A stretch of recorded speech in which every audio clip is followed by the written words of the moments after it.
Alternative Dig Talk. Real issues, real talk.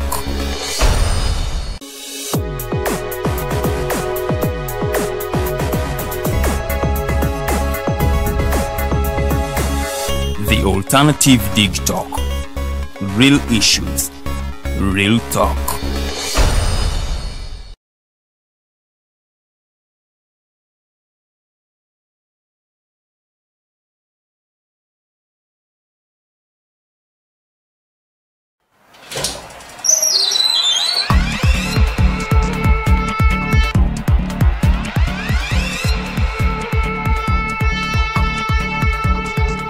You have got to get up pretty early to go do something.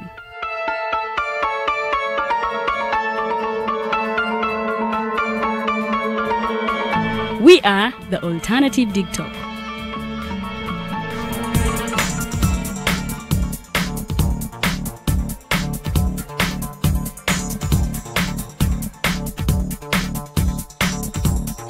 With our mobile studios, we are redefining TV presentation just as technology is setting the pace.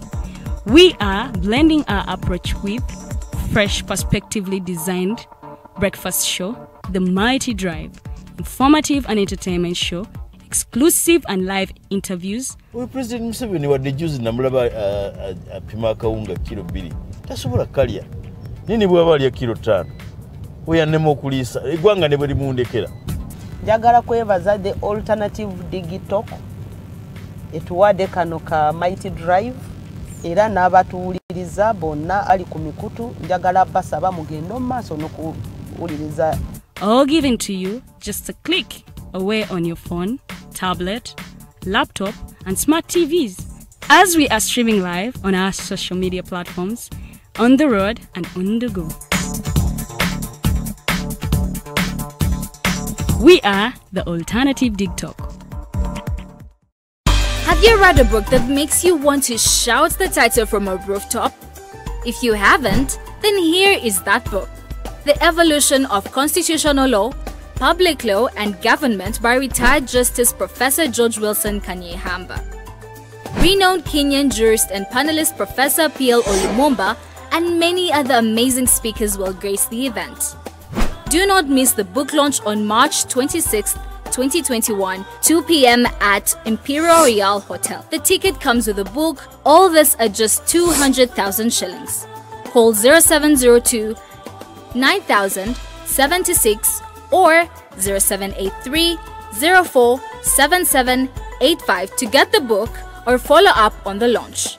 This event is organized by Alternative Dig Talk in partnership with retired Justice Professor George Wilson Kanyehamba.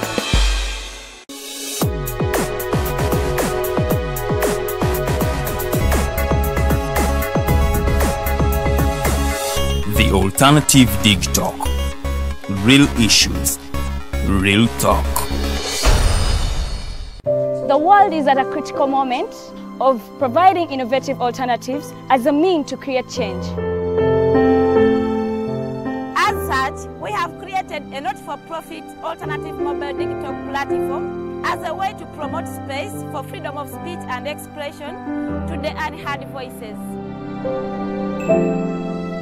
We know you believe in the cause and you can further it more by contributing to its sustainability in forms of internet data, fuel and any other support you deem relevant. Please support us with your contribution to Equity Bank account number 103 5201 607252 under the name Alternative Dig Talk, or our mobile money numbers 0702 900076 or 0783 04 7785. Alternative Dig Talk. Real issues, real talk. Have you read a book that makes you want to shout the title from a rooftop? If you haven't, then here is that book. The Evolution of Constitutional Law, Public Law and Government by retired Justice Professor George Wilson Kanyehamba. Renowned Kenyan jurist and panelist Professor P.L. Olumumba and many other amazing speakers will grace the event. Do not miss the book launch on March 26, 2021, 2 p.m. at Imperial Royal Hotel. The ticket comes with a book. All this at just 200,000 shillings. Call 0702 9000 76 or 0783 04 7785 to get the book or follow up on the launch. This event is organized by Alternative Digitalk in partnership with retired Justice Professor George Wilson Kanyehamba.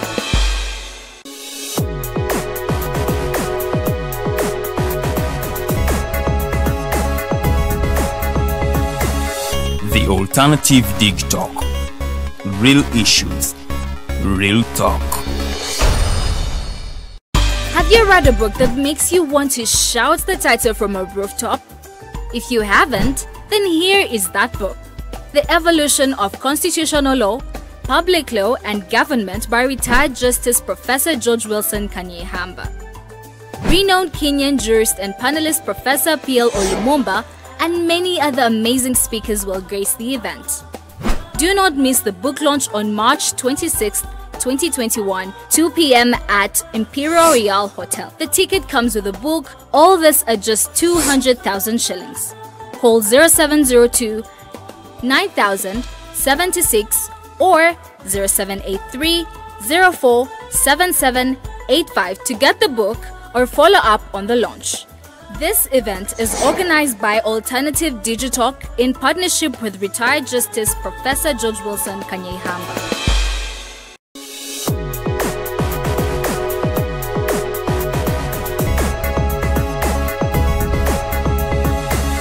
The Alternative Digitalk. Real issues, real talk.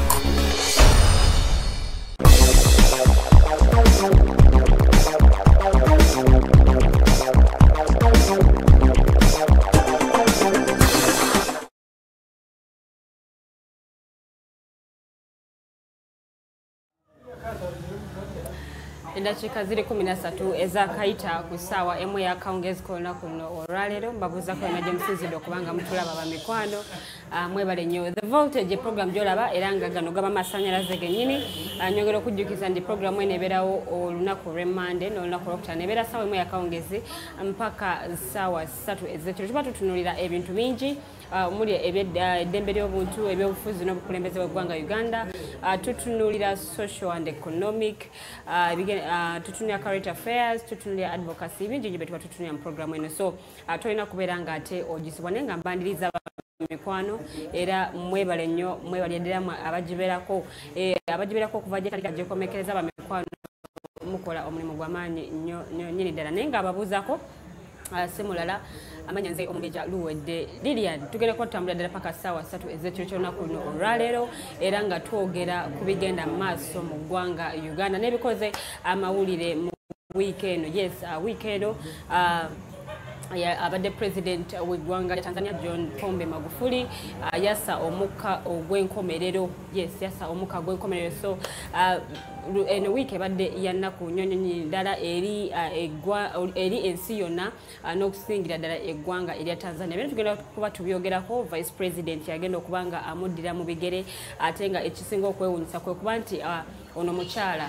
So bwe kiba nti mukyala yagenda okudda mu kifo kye kigenda kuba kikolera ddala amawulire g'amaanyi nnyo nnyini ddala kubanga yagenda okubeera nga ye mukyala asoose okubeera omukulembeze w'eggwanga eryo erya Tanzania. Bw'oba otunuulira abakulembeze bonna bonna abazze babeerawo yagenda okubeera omukyala asoose. So nkwaniriza era twegatteko olwaleero tugenda kuba tuwayamu ku nsonga ezo zennyini ezigenda mu maaso ebimu ku bitonotono ate era n'okuddako wano ku butaka ewaffe mu ggwanga Uganda. Naye nga mbandiriza bamikwano mu studios tulina omwami Mayanja Robert wali yatuuse dda ate era n'omwami Kyaguba Katongole naye agenda kuba nga atweyungako mu maaso mu dakiika ntono nnyo nnyini ddala akajamu akakuttemu naye agenda kuba nga atweyungako mu dakiika zigenda kubeera 2 oba 3 agenda kuba nga nate ayingira mu studio zaffe eza Voltage tubeere nga tubatwalira ddala paka ssaawa 3 naye nga wetukoledde olunaku olwaleero akafo bakayita kofi ku gaali.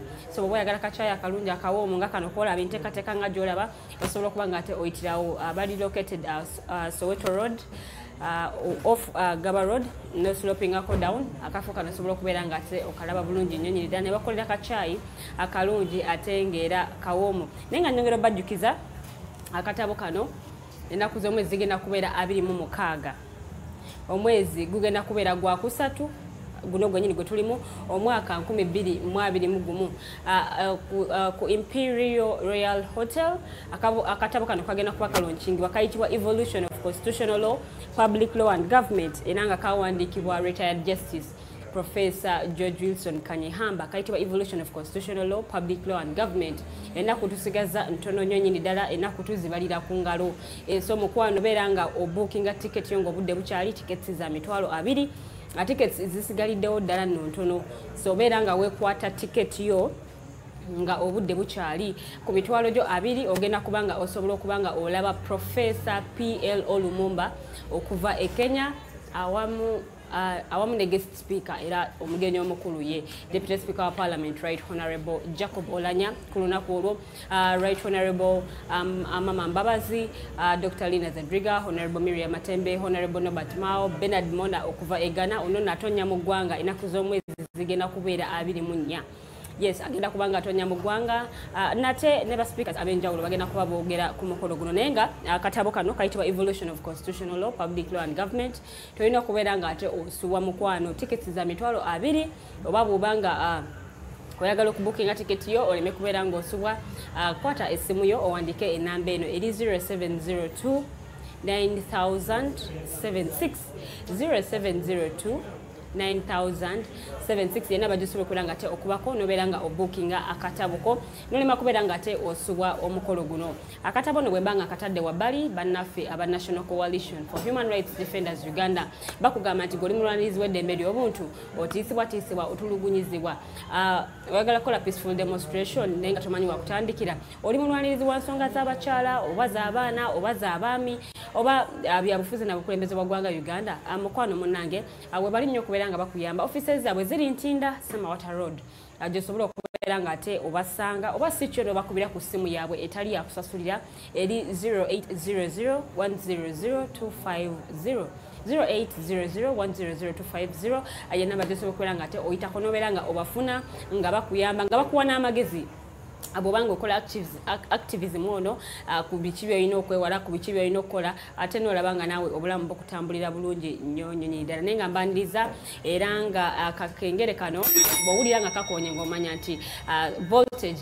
etandise so okugategeeza omulala n'omulala ategeeza omulala naye nga kyenyongera okujjukisa tetuli ku TVs eza bulijjo ogenda ku Facebook page search engine tekamu The Alternative Uganda ojja kubanga otufuna bulungi likinga page ate era otufollowinge onyigena akadaako aka notifications nti buli wetubeera live mukwano ofuna notification ku simu yo n'olaba biki tugenda okwogerako ku lunaku olwo naye nga mbaniriza bamikwano ku YouTube The Alternative Uganda show eno ebeerayo bwobanga tosobodde giraba bulungi ku Facebook YouTube The Alternative Uganda linnya lyetukozesa agendayo ate osubscribinge ku page yaffe ojja kulaba bingi nnyo programs nyingi nnyo zobadde wasuubwa zobadde tewalaba bulungi olwa internet eyekwatakwatamu mu ngeri emu oba endala osobola okubeera nga te zonna oziraba ku YouTube channel yaffe oba si kyo ku Twitter handle yaffe tukozesa The Alternative Uganda gendayo mukwano gwange ate obeere nga otugoberera ku biki bye tukola era ojja kubanga olaba programs nyingi nnyo zetukola nate ng'obifuna bulungi nnyo ku Twitter naye nga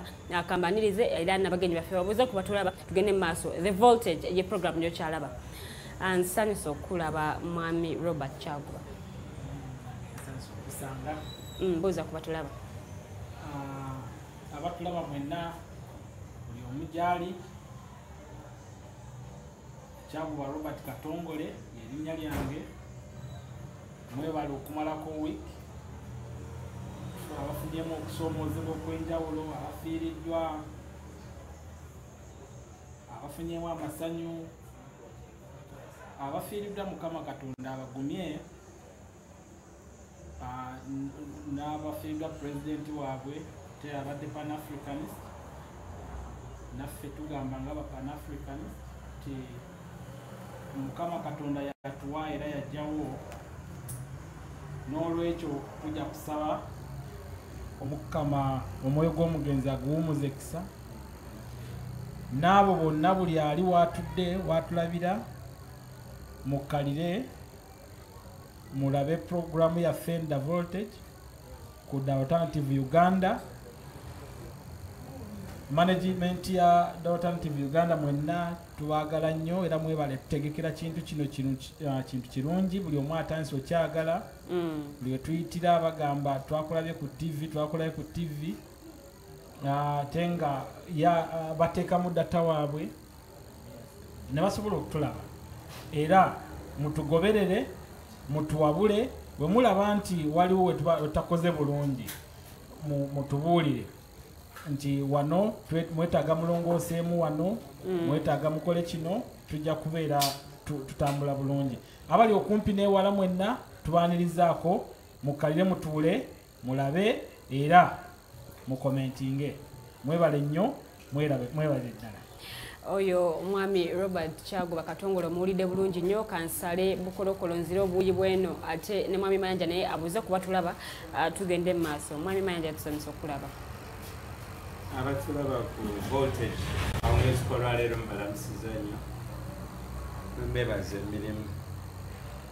Njaga kwebaza management ya Alternative olw'okugenda maaso okuimprovinga empeereza ey'omulembe. Abantu ndowooza bagenda bajja on board mpolampola era maaso eyo voltage ejja kubeera the talk of the town. Nze njagala kwawukanako ne muganda wange Robert. Sirina budde bwa kwekubagiza lwa kufa kwa John Pombe Magufuli. Yemu ku culture abaddugavu gye tulina kati okuta because ekintu kyokka kyokka kati abazungu kye basigadde otuholdingirako at a ransom nti tutya nnyo okufa. So nze njagala kucelebratinga, njagala kwebaza Katonda olw'obulamu bwa John Pombe Magufuli n'ebyo Katonda byamukkiriza okukozesa obulamu bwe. Njagala mucelebratingirako ebirungi byakoledde abantu be. Si kyangu nnyo mu Africa omukulembeze okufa ne watabaawo kivulu. So nalabye abantu b'e Tanzania nga mutuufu balaga nti Magufuli agenze naye agendedde mu budde bwe badde basinga omwetaagiramu ennyo. Nti banyoleddwa nnyo. So ekyo tekitera kulabika mu mawanga ga Africa president bw'afuna ebizibu eba pate zibambuuto ntezigwa wansi. Naye Tanzania ekifaananyi kye nafunye kyandabikidde bulungi nnyo kiraga nti president abadde ne touch n'abantu be. Ensonga endala gye president ye mu kulwanyisa enguzi abadde tapiika parliament kukola mateeka. Amatini ge balinawo ge bakozesa ekyokulabirako nti ye nga president abadde avanga mu ofisi eyo bwa president mpolampola n'agenda acheckinga ku bitongole bya gavumenti mu budde bw'okukola alabe empeereza. Era gwasanze nga abongoota ng'ali focused ku mulimu gwe ng'omugugo gukomaawo n'agenda mu university ng'aleeta abapya. So I think he has achieved a lot in terms of mitigating abuse of office n'ebintu ebifaanana bwe. Nze annumyeko kimu kyokka nti tatumaliriza tubuulira emboozi ebyama ebikusike ebiri mu COVID conspiracy. I want to believe that Magufuli yalina ensonga enkulu ennyo lwaki yatekinga decision gye yatekinga wende fena bwe twali wansi w'emmeeza nga tulaba ng'ensi egenda okuggwawo Magufuli agamba akuna ewange tebigenda kukola. Someone will say bw'afudde COVID naye nze kimisinze kiri kimu tetufunye opportunity kutubuulira what influenced that decision because it wasn't an easy decision. Okiwulira nga mawanga agalowoozebwako gakkakkana Magufuli stood tall and proud. Naganze sigenda kugalawo sigenda tekawo kulaba ku Mufirika ajeregerera scientific research ez'abazungu. Yagaye abatega ffene n'abatega embuzi n'amapaapaali n'amalagala ga lumonde byonna ne bamugamba biriko COVID n'abagamba muyitaawo wano tebijja kukola. For me that was good. Era singa tufuna abakulembeze mu Africa abayi decisive ng'asobola okwesiba kuti as long as it's for the good of his people. N'akiremererako amayengo ne bwe gajja ne gamutomera n'asigala ng'akigumiddeko. N'asigala ng'alifamu. Eno continent ejja kutambula. So kintu kimu kyokka kye nejjusa kufa kwa Magufuli that he has not madde musuubira nti towards this end of his term ajja tuwandikira n'ekitabo atubuulire ku experience ye mu bwa president bibadde bite especially amayengo agabadde gamutomera jjukira abadde tagenda mu nkiiko za UN agamba ezo sente abatanzania kabazikole ki kabaziwereremu abaana baabwe abadde tatambula era wabadde ng'atambulira ng'eyo nsonga nkulu yalese ekibuuzo abakulembeze abalala kye balina okwebuuza nti bw'obanga olina baminisita most especially minister of foreign affairs ate gwe bweru bwekimayo oba tolina kyononayo olina omuntu nga yo designation yo wakutambula wakubeera bwerweru kati ate muzi UN summit simanya conference dayuna simanya biki oba okimayo ki bw'obanga obwetaavu bukwetaagisa ogenda kitegeeza minisita gw'olina abatakola tali called up for the job. So it's a conversation that we must have as Africans. Abakulembeze baffe nabo babeera nnyo mu bulamu obw'okwejalabya. Gaya atambulira motoka 12 ayinako ey'omusumba ayinako n'ey'omusawo omuganda ayina toyi ayina effumbi byonna ayita nabyo.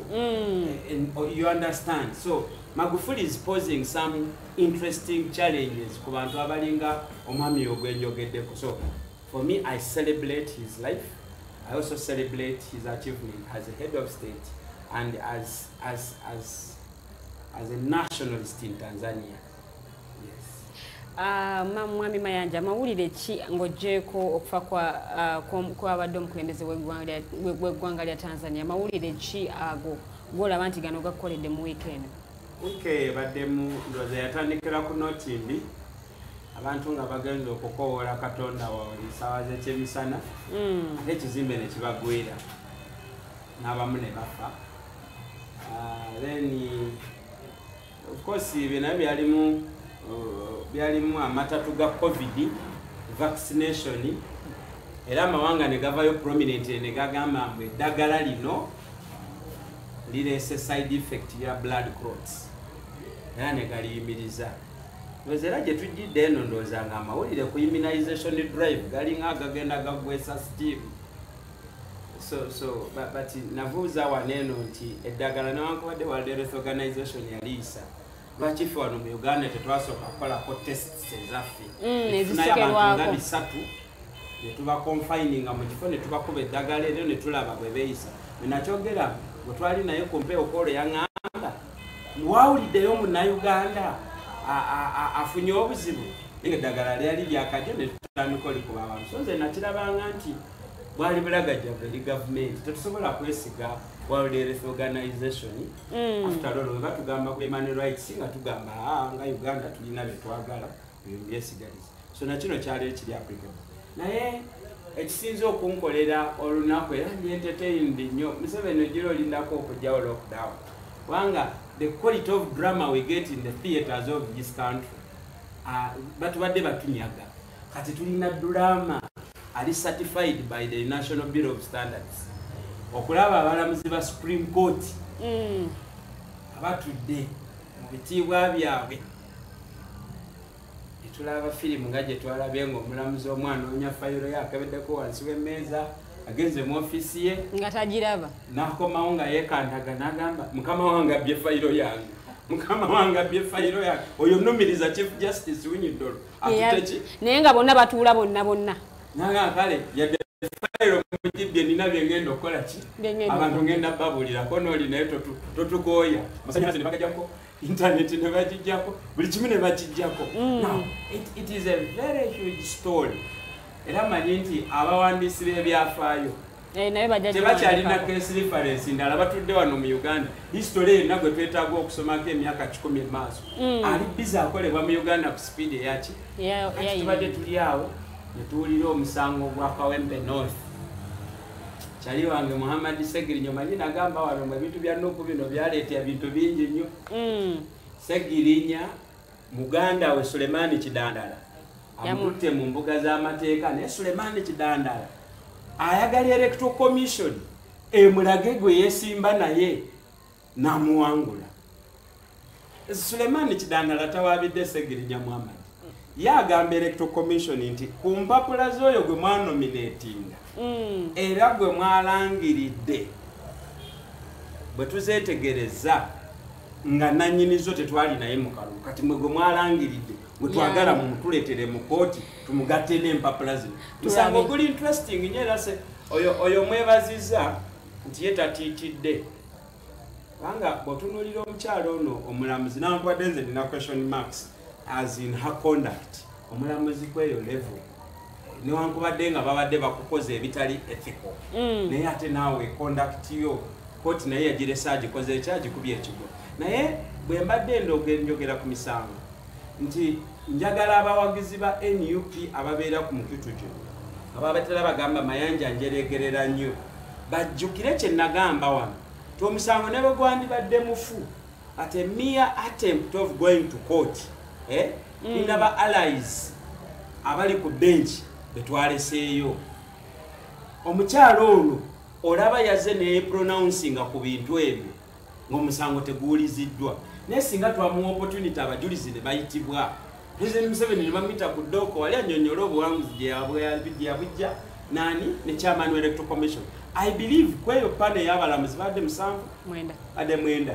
I want to believe nti twandifunye verdict eri 50-50. Mwami Mayanja bimu kwa tugenda kuba tubyogerako lunaku luno lwaleero akanzire wa Mwami Katongole ate naye atubulire ye week agirabye atya. Wiki ngirabe bulungi kyenewunza mu kibadde kimu Uganda ng'ogamba nti we still have that conspiracy theory nti president wa Tanzania now the late teyafudde COVID ekyo kikyannemye okutegeera bwe batwe bagamba president wa Burundi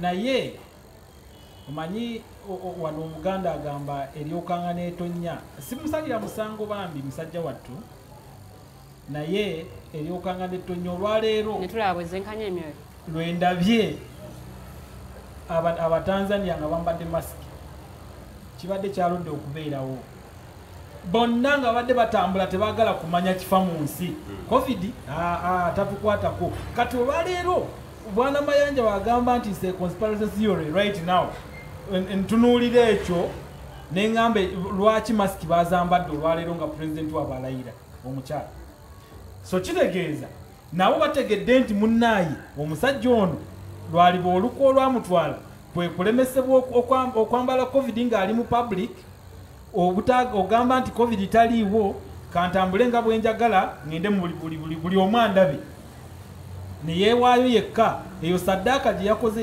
yesaadasiye ng'omuntu ng'afiirira nsi ye obutagala bakuba eddagala lya covid nga yeerimbise mu kubuzaabuzibwa omanyi sayansi munene sayansi mugazi nnyo bwe twalinga tusala ebikere ku HSC nga bakugamba noonya jungula veso weeri osale omanyi naye ng'ekikere tokisse naye okipointingeko omanye nti this is the jungula veso ng'ekikere kye kigenda fa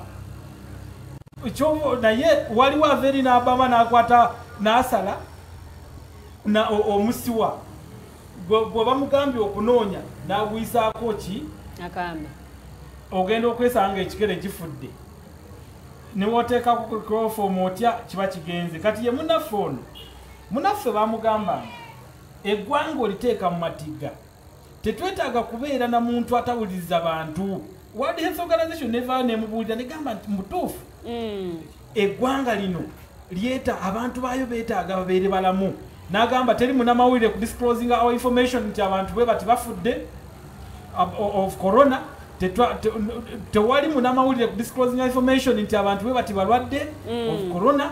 No one should even disclose nti president afunyeko akalwadde konna mu Tanzania.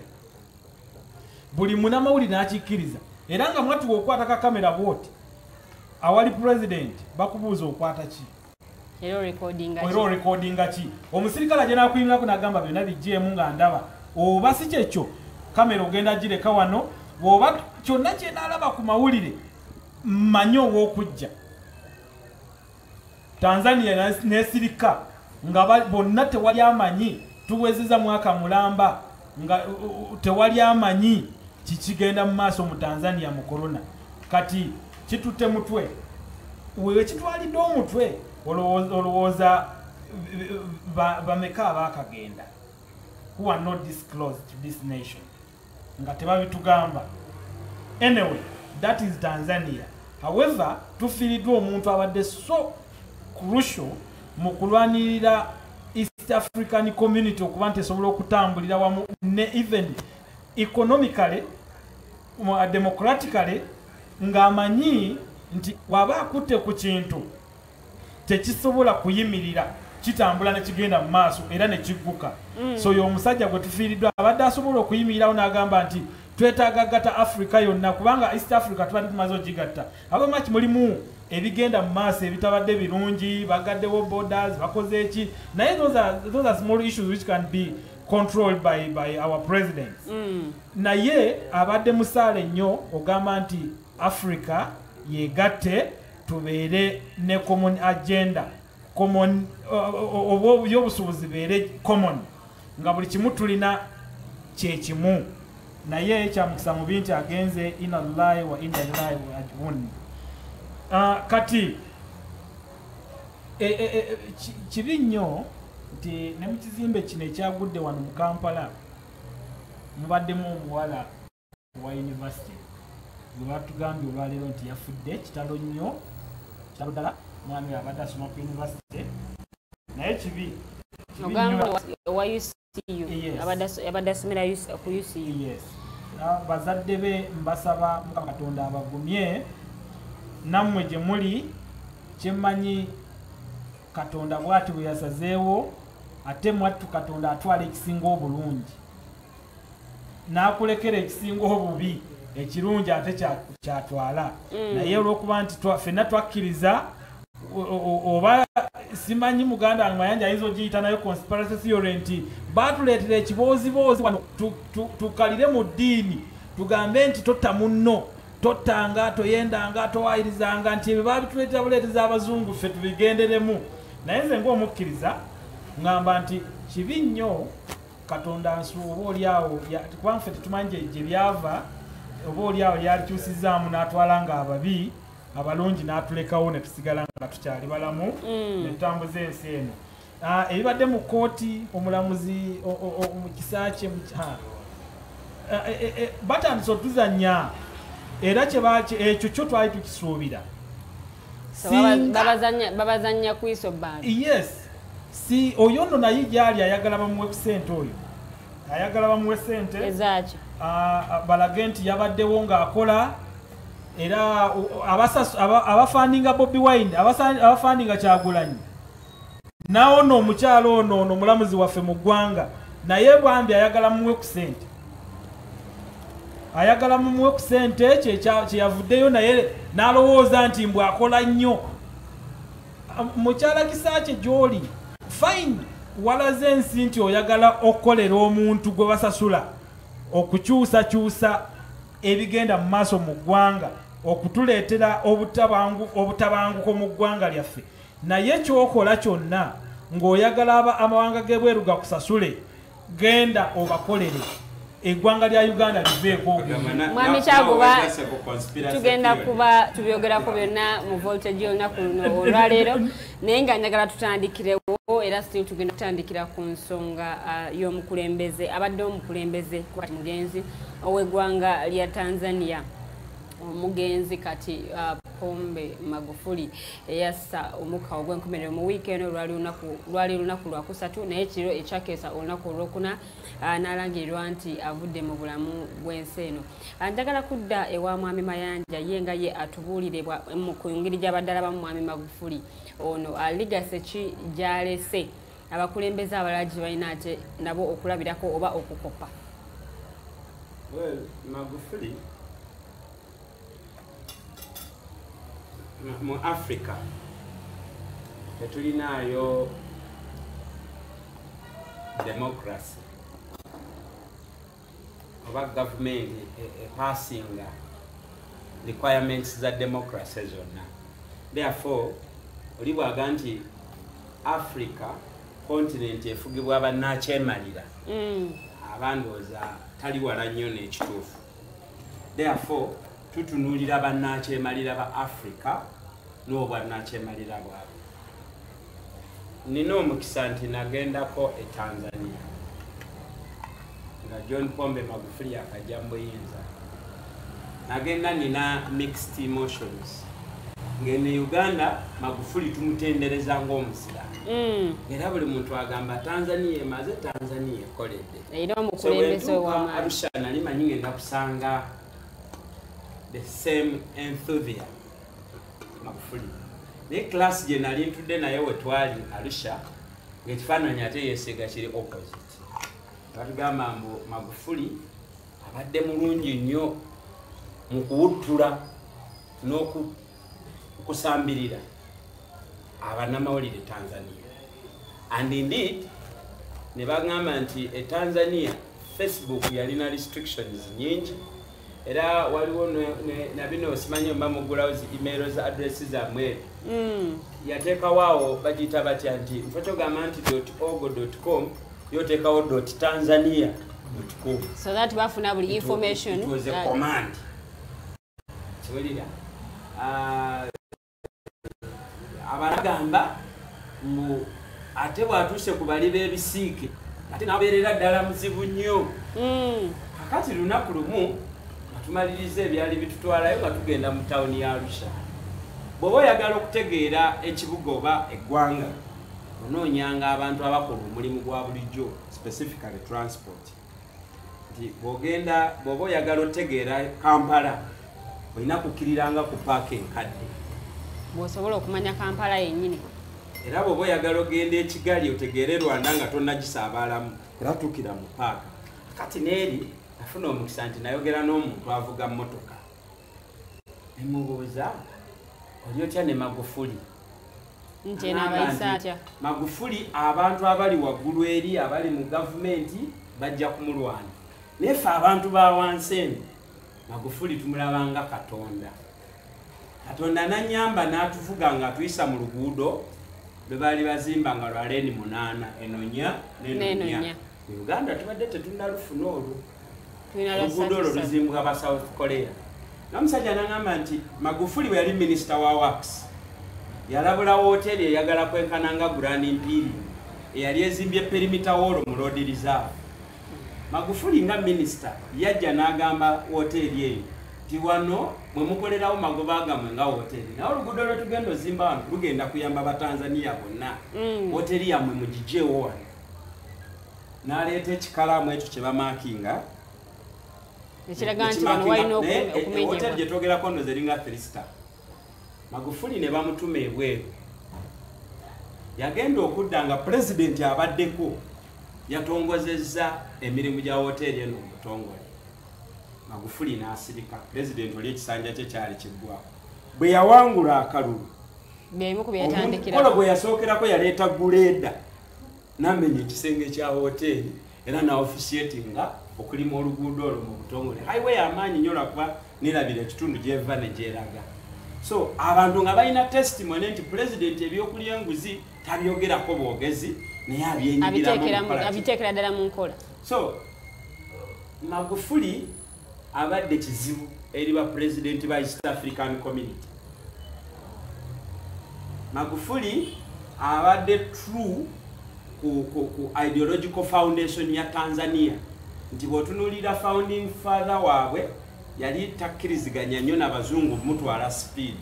Nze ndowooza to a certain extent Magufuli kyakimaintaininze ti ebintu by'abazungu yasooka biquestioning abikuba mu tooki abikuteeka test of comparison. Era nakino Robert njagala kikugamba nti decision y'okugaana ebibozibozi bya COVID teri ya Magufuli ng'obuntu yali ya gavumenti ye. Bakiwulira waliwo procedures ze bayitamu okutuuka ku conclusion nti ffe bya COVID bitulemeredde negye biva tebitegerekeka tubireke. Now the question is lwaki nga Magufuli tanazikibwa eggwanga lyaliza position yali? Because the death of Magufuli is not enough for the government to change a policy. Bakitegere. So kino kyokka kipointinga nti waliyo invisible forces. I can even put it here. Tumanyi ffenna nti ebitongole bino zibeera ne operations ezifaanana bwe ziti CIA, Mossad, KGB n'ebirala bibeera ne operation ezifaanana bwe ziti. kasita omuntu atagalira mu interests zaabwe bamueliminatinga bwe bati ate bamueliminatingira mu controversy. So there are some of us who believe that Magufuli was assassinated. I don't have evidence, I don't have tangible evidence, but I have a feeling. Wanga tunulira sente ziri mu COVID.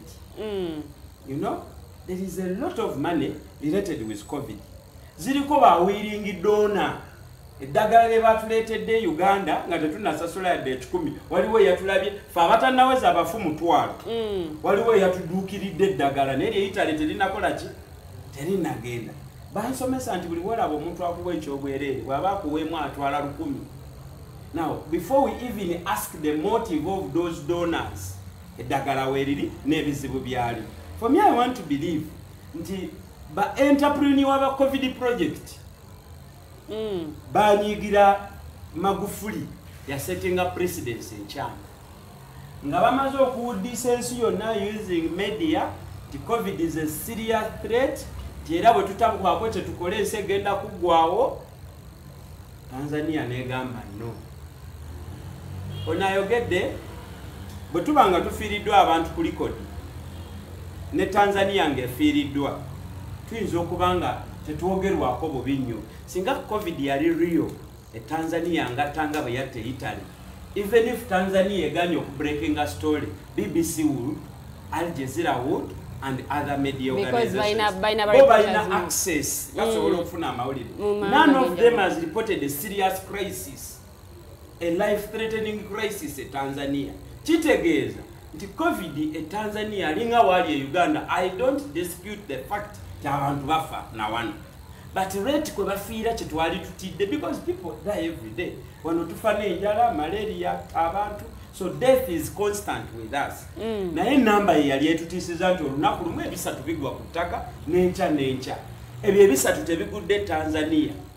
Kitegeeza nti singa Magufuli asigaddewo n'atambula kontinenti yonna nga anyonyola be Tanzania bakikoze batya.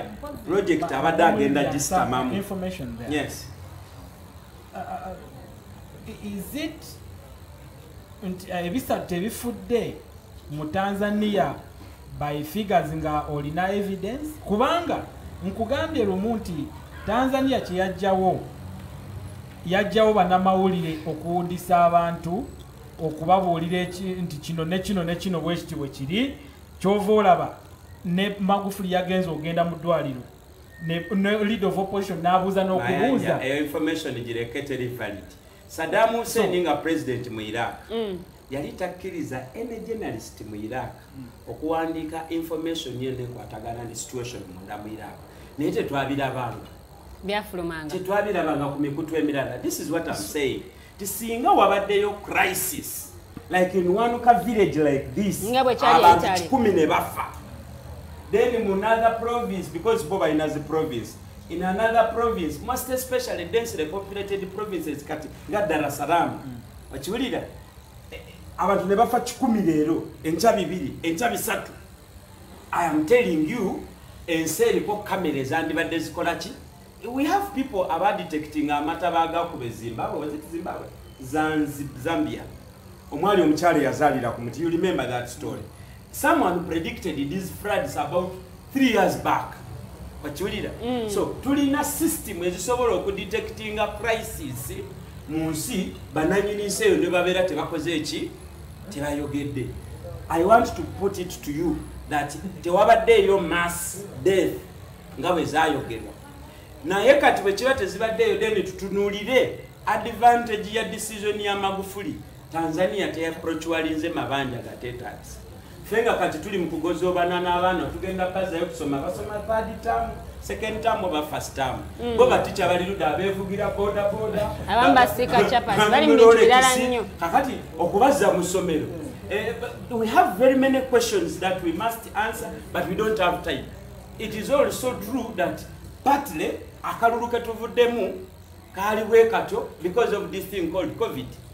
Kubanga mbadde mbuzi omuloyo omu ne mubuza nti kati nti electoral commission ebanagibuza ku mpapula za segirini lina nti answer egenda kuba nyangu nnyo because of COVID. We did not have time to do due diligence for academic papers. You get it? It is going to cost us again another unwanted expenditures. So nze nkyatwala Magufuli ng'omuzira for standing tall and pride. Omukulembeze okulembera abantu mu bulungi ne mu bubi.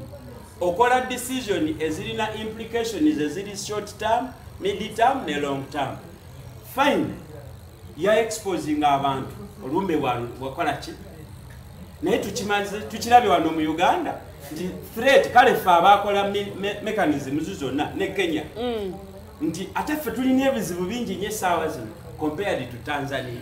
Mwami Mayanja Simba wakati kanzireko wa Mwami Kyaguba ye mukulaba okukwe legacy ki president abadde president w'eggwanga lya Tanzania jalese oba sina kindi abakulembeza abamu gye balina okutulira kubanga akoze ebintu biyitirivu ebbanga lyabadde nga ali mu bukulembeze bingi nnyo byakoze ebirabwako.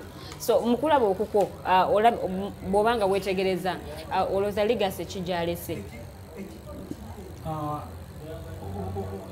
His Excellency Pombe Magufuli ye muntu gwosobola okulabirako n'ogamba nti leadership yali badde etambula bweti mu ggwanga. Kubanga bwe bamutwala mu ddwaliro ne babuzaabuzaamu awo nga tetumanyi embeera ye butya bweri. Omukyala twamulabako nga ali mu inspecting a guard of honor, abasirikale even nga leader of opposition mu Tanzania akagera nti bannaye mutubuulire president waffe aliwa na inspecting a guard of honor n'atambula mu basirikale kwegamba nga eggwanga oliraba tebamumissinga by then bwe yali ng'ali mu ddwaliro. Yateekawo Tanzania erina leadership nti buli kimu ekikolebwa by the way lwakuba nti amawanga agasinga gateekinga Kenya okuba nti yeri high respected mu democracy naye nze Tanzania njibala. Who respects Kenyan democracy? Mu Africa gwegenda okinoonyerezeeko nti even European countries bamanyita Kenya is highly democratic than any other country in Africa. It's more democratized, yes, than Ghana? Than Ghana. And Nigeria? Exactly. Gwe kinoonyerezeeko kuba nze nali mmanyi nti either South Africa basinga ne bagamba South Africa bakutta ng'oli mu kutambula emisana ne babulako omuntu amugamba lwaki ose munno. So Kenya ndi mu Uganda ngamba nti Tanzania erina high presidents okuteekinga okuba nti yesinga okubeera democratic mu Africa. Omukulembeze avuddewo lunaku lumu yayimirirako ku motoka n'agamba ensuubira muganda ye kyabadde ayogerako n'agamba lwakuba nti yali ayogera Luswahili wano minisita wa water lwaki site eno temuli mazzi n'agamba mbadde sikimanyiiko n'agamba otokimanyiiko otya nga gwe minisita tebakubriefinga ku bica ebigenda mu maaso mu yes bantu. kubanga yagamba ogambe mumpe essimu omukubire ng'atuuse mu kitundu alaba abantu bali mu kubonyana bagamba tetulina mazzi n'amubuuza minisita wa okujjako ng'omulimu ogweri nakuwa ekifo nga tokyagala naye kijja kitya okuba nti bantu tebalina mazzi n'ababuuza nti tukole tutya n'agamba bwe yamukubira minisita yamugamba His Excellency nja kujjayo ndabe n'agamba no if you're not coming today then don't come. N'agamba His Excellency mbadde nina beeni mugwendi mukulonkinga amazzi era naye mbadde nsaba nzije olunaku lw'enkya budde bwe nja kuba ntuuseewo. N'agamba gavana wa wano yaliwa omukulembeze ne bamuwa omukyala. Mukyala n'akwata essimu ye yennyini n'agiwa omukyala n'agamba yogera naye omusomere digitizo omubuulire wagenda okusanga. Era omukyala n'asoma nnamba z'essimu n'asomera minisita n'ayogera naye bulungi n'agamba ngenda kujjawo enkya tulongoose ekintu ekyo. Era enkola eyo I think yali ku mulembe gwa Amini mu Uganda. Ng'Amini waba atuuse awantu n'asanga omuntu ng'okoze ekkubo yakusasula ssente kusenza omuwi w'omusolo okutta tenda n'okola ekkubo for example nga Lukuli Buziga lino n'agamba watugamba ogenda kuteekako layers 3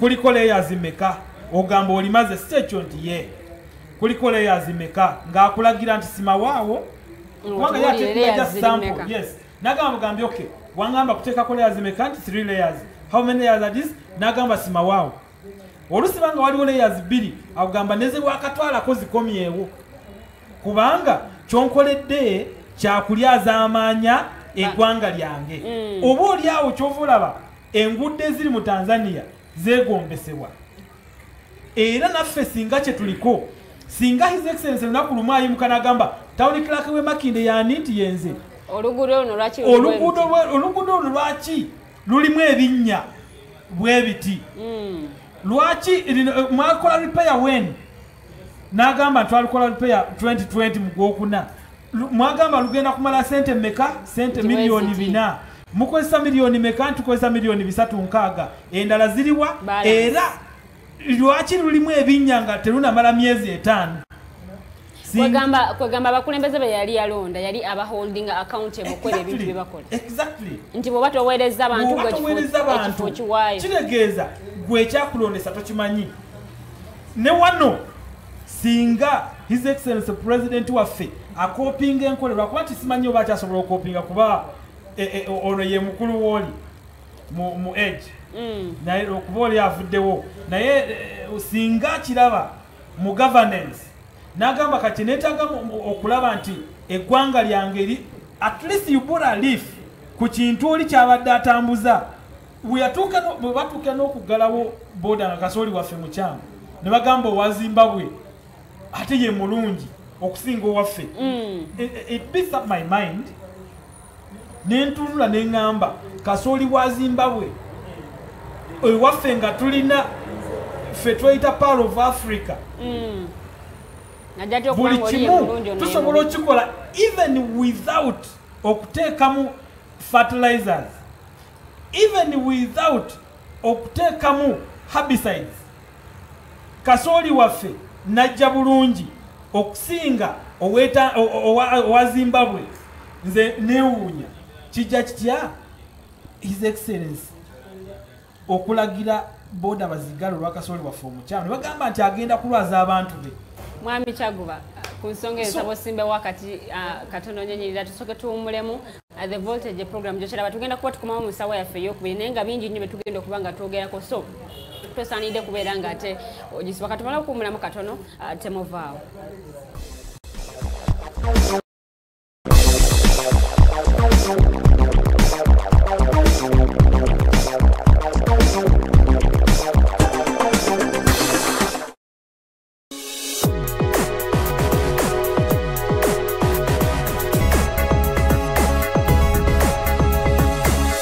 The Alternative Dig Talk. Real issues, real talk. Have you read a book that makes you want to shout the title from a rooftop? If you haven't, then here is that book. The Evolution of Constitutional Law, Public Law and Government by retired Justice Professor George Wilson Kanyehamba. Renowned Kenyan jurist and panelist Professor P.L. Olumumba and many other amazing speakers will grace the event. Do not miss the book launch on March 26th, 2021, 2 p.m. at Imperial Royal Hotel. The ticket comes with a book, all this at just 200,000 shillings. Call 0702 9000 76 or 0783 04 7785 to get the book or follow up on the launch. This event is organized by Alternative Digitalk in partnership with retired Justice Professor George Wilson Kanyehamba.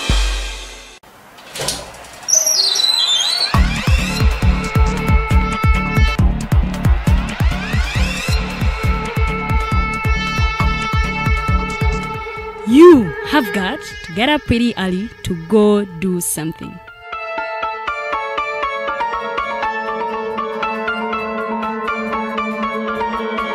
We are the Alternative Dig Talk.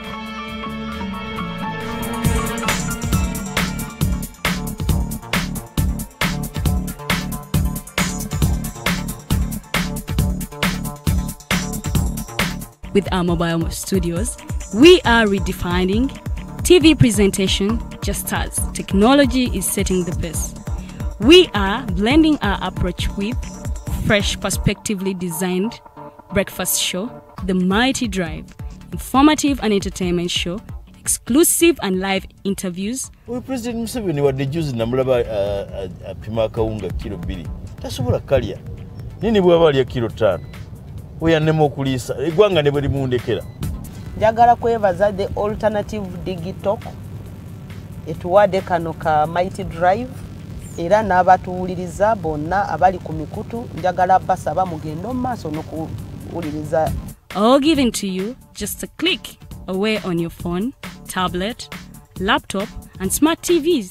As we are streaming live on our social media platforms, on the road and on the go. We are the Alternative DigTalk. Have you read a book that makes you want to shout the title from a rooftop?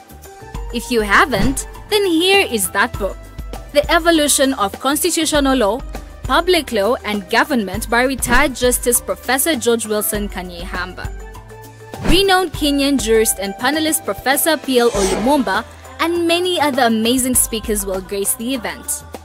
Do not miss the book launch on March 26, 2021, 2 p.m. at Imperial Royal Hotel. The ticket comes with a book, all this at just 200,000 shillings. Call 0702 9000-76 or 0783 047785 to get the book or follow up on the launch. This event is organized by Alternative DigTalk in partnership with retired Justice Professor George Wilson Kanyehamba.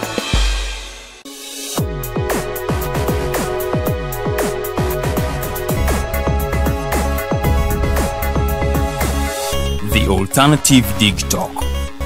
Real issues, real talk.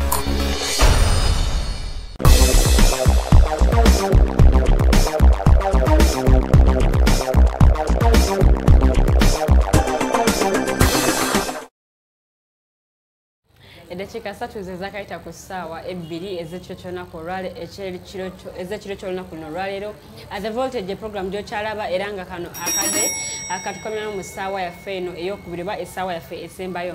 Amanya nze Omumbejja Luwedde Lilian era nga ndi n'omwami Mayanja mu studios, Mayanja Robert era n'omwami Robert Kyaguba Katongole. Tukutwalira ddala paka ssaawa 3 ez'ekiro ky'olunaku luno olwaleero nga tugayagaya mu nsonga ezimu oba endala ebibadde bigenda maaso mu ggwanga bye tubadde tutunuulira ate era n'ebibadde bigenda maaso mu nsi byonna bye tuli mu kutunuuliramu show yaffe y'olunaku luno olwaleero. Naye nga mbaniriza nyongera okubaniriza mu benna abakatweyungako ssaawa zino mukola omulimu gw'amaanyi, mukola omulimu gwa ttendo okuba nti mwerekereza data ate ku network eno ebuukabuuka eno n'eri ne mubeera nga munaye mwerekereza data ne mubeera nga mulaba voltage bamikwano mwebale nnyo mwebalidde tusiima ate era tusiima bwongera. Amanya nze Omumbejja Luwedde Lilian tukyagenda maaso era nga nyongera okujjukiza nti ennaku z'omwezi zigenda kubeera 26 omwezi guno gwennyini gwe tulimu ye Friday ejja. Yes, Professor George Wilson Kanyehamba agenda kubanga launching akatabo nkabalaze ke kano Evolution of Constitutional Law, Public Law and Government ke katabo kagenda kubanga ate launching kunaku z'omwezi 26 agenda kuba akalanchingira ku Imperial Royal Hotel. Wagenda kubeera nga akalanchingira Professor P.L. Olumumba ye guest speaker era nga mu ggwanga agenda kubeera mu nnaku z'omwezi 25 awamu ne guest of honor Right Honorable Jacob Olanya. Ye mugenyi omukulu ow'olunaku olwo kuliko abogezi bangi, kuliko Right Honorable John Patrick Amama Mbabazi, Honorable Miriam Matembe, Dr. Lina Zedriga wamu n'abalala abagenda okubeerawo ku lunaku olwo. So wekwata tiketi yo ku mitwalo 2 gokka oleme kubeera nga mukwano osubwa akatabo kayitibwa Evolution of Constitutional Law, Public Law and Government ke kagenda okubanga kalonchingibwa. Wekwata tiketi yo osobola okuyita ku namba y'essimu eri 0702 900076 0702-900076 ye namba gyosobola okubeera nga oyitako obeerenga ofuna obookinga ticket yo awamu n'akatabo. Munnange n'omulwanirizi w'eddembe ly'obuntu wetaga amagezi ku ngeri gye balwaniramu eddembe ly'obuntu wayagala kukola peaceful protest naye nga tumanyi wakutandikira mukwano munnange nkwanjula banaffe aba National Coalition for Human Rights Defenders Uganda bwe bali nnyo okubeera nga bakuyamba gwe omulwanizi w'eddembe ly'obuntu nga watulugunyizibwa nga olwanira eddembe ly'obuntu oba ng'okola emirimu gyo mukwano bwe bali nnyo okubeera nga bakuyamba offices zaabwe ziri Ntinda Samawata Road gendayo obeere nga bakuyamba oba si kyo bakubire ku nnamba yaabwe y'essimu etali yakusasulira eri 0800 100 250 ate babeere nga mukwano gwange bakuyamba mu ngeri emu oba endala. Tukyagenda maaso tubadde tutunulira nsonga za ggwanga lya Tanzania eryakafiirwa omukulembeze abaddeko John Pombe Magufuli yassa omukagwe ogw'enkomerero mu wiiki eno yennyini gye tukyalimu. Yes, awo wennyini era we tubadde tukyali era nga tukyagenda maaso ngenda kubanga mbuuza Mwami Mayanja ekibuuzo ye mu kulaba okukwe Vice President. Yes, abadde Vice President mu ssemateeka waabwe yagenda okubanga ate adda mu bigere byabadde mukama we omugenzi kati John Pombe Magufuli yagenda okubanga adda mu kifo kye era yagenda okufuuka President wa Tanzania omukyala asookedde ddala. Njagala kubuuza Mwami Mayanja nti ye mu kulaba okukwe alaba nga omukyala ono alina obusobozi obukulembera abannansi b'eggwanga lino okukulembera abannansi b'eggwanga lya Tanzania. Nabadde ntunulako mu profile y'omukyala nze ndaba nga alina ekyetaagibwa naye singa obulungi nti to a certain extent Tanzania egezezaako zimba systems. Buli system wezibeera in existence buli muntu yenna alina kyazza okukola asobola kikola ate Magufuli ye kennyininyini awiipinze nnyo systems okusobola okufunctioninga era Robert yaleese wano ekyokulabirako nti yagenda mu province emu nga ekizibu kyayo mazzi naye nga alina minisita w'amazzi tetwamulaba nga ye kennyini yavulubana that I am going to give you water. No, yayita omuntu gwe yadelegatinga okukola ekyo n'abeera in charge. Akiraba. So under such kind of a system I think buli muntu yenna alina abadde akwatiddwako asobola okuderivalinga. So sirina kubuusabuusa omukyalo ono alina variable ennungi gy'aleeta nti yadde tetubisomaako nnyo naye wakyaliwo friction wakati wa Zanzibar ne mainland era Tanzania ebadde erina okusoomoozebwako okugatta. So nze ndowooza nti omukyalo ono kyagenda okuleeta ku board kwe kulowoozesa Zanzibar ne ka island kali akalala nti ne Tanzania mainland tuli gwanga limu era tulina equal stake mu kutambuza Tanzania. Naye bw'omutunuulira conduct ye ne qualifications ze I think she is fit for the job. She is fit for the job. Ate ne history wa Tanzania mukoze bulungi kujjako nti waliwo yatatugambye nti omukyala agenda osooka mu Africa which is not the case. Waliwo omukyala yaliwo ku mulembe gwa mwami ani president we Burundi bwe yafa waliwo omukyala yasitialinga regime government until when we balondera. So I think that was the first woman okubeera mu highest office mu Africa.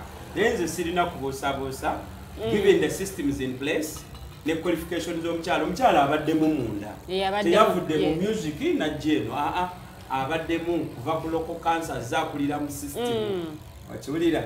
So ali competent sirina kubuusabuusa Tanzania era tetunawulirayo kerere